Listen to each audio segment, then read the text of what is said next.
He said it so casually, like he was telling me what time dinner would be. From now on, I'll decide when we talk or spend time together. Stop chasing me. And honestly, I can't believe I ever lowered myself enough to marry you. You were never and will never be anywhere near my level. Then he picked up his phone, smirked, and walked out of our living room. Something inside me cracked that day. Not loudly, not with tears, just quietly, like a glass breaking underwater. So I stopped. I stopped calling, stopped texting, stopped caring, or at least I made it look that way. For 2 weeks, the silence sat between us like an executioner waiting for a signal. We met 5 years ago at a corporate mixer. I was the marketing coordinator, he was the new senior analyst. Polished, confident, magnetic. He liked that I laughed at his sarcasm. I liked that he made me feel visible. Back then, I believed partnership meant balance, that love meant equal effort. He believed love meant control. It didn't happen overnight. Control rarely does. It's slow, disguised as concern. Don't wear that, people might stare. Don't post too much, you look desperate. Don't argue, you sound emotional. And when I started to notice how his tone shifted around other women, I blamed myself. I adjusted. I quieted down. I became smaller, softer, invisible. Everything he could mold. Until that night, when his words turned from manipulation to dismissal.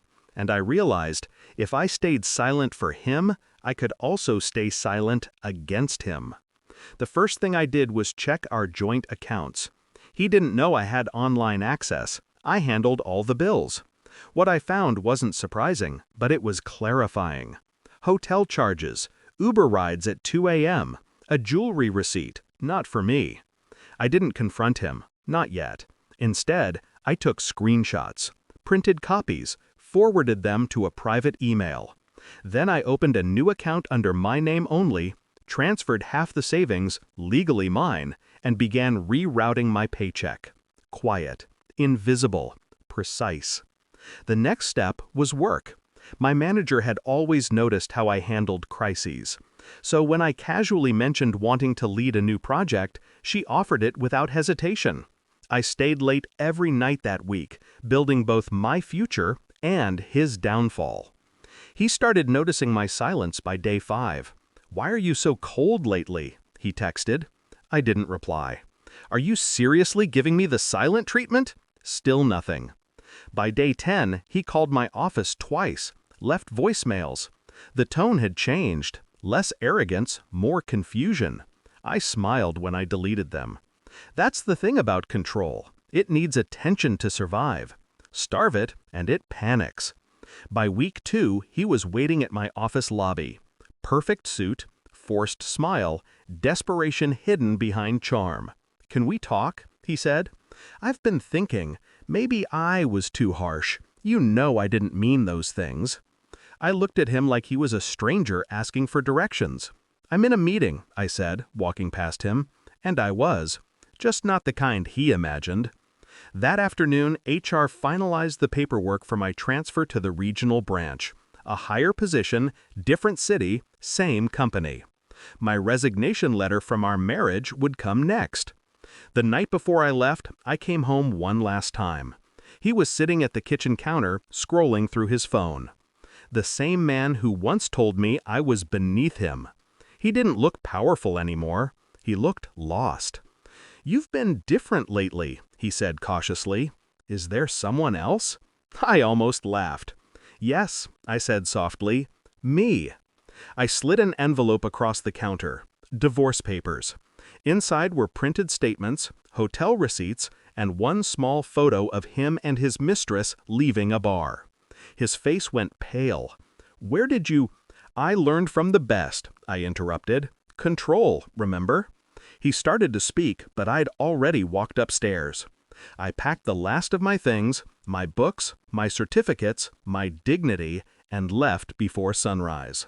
3 days later, I got an email from him. "I can't believe you do this to me. You're ruining my reputation." I didn't reply. A week after that, word spread through his company that HR had opened an internal investigation. Turns out, he'd been seeing someone from his team, the same woman from the hotel receipts. It cost him his position, his title, and the illusion of superiority he once wore like a crown. I didn't have to say a word. I just let the truth breathe. Months passed. My new office had a panoramic view of the city. Mornings smelled like coffee and peace. One afternoon, I saw his name flash on my phone. I answered out of curiosity, not emotion. "You won," he said quietly. "Are you happy now?" I looked out the window at the skyline, the place where I'd rebuilt myself from silence. "I didn't win," I said. "I just stopped playing a game I never agreed to." Then I hung up. Sometimes people ask how I managed to walk away so cleanly, so quietly. The truth? I didn't. I bled in silence.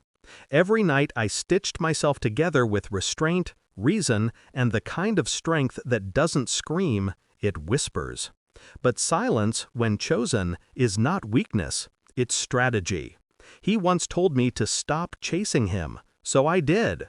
And in doing so, I made him chase the ghost of the woman he thought he'd broken, while I became someone he could never reach again.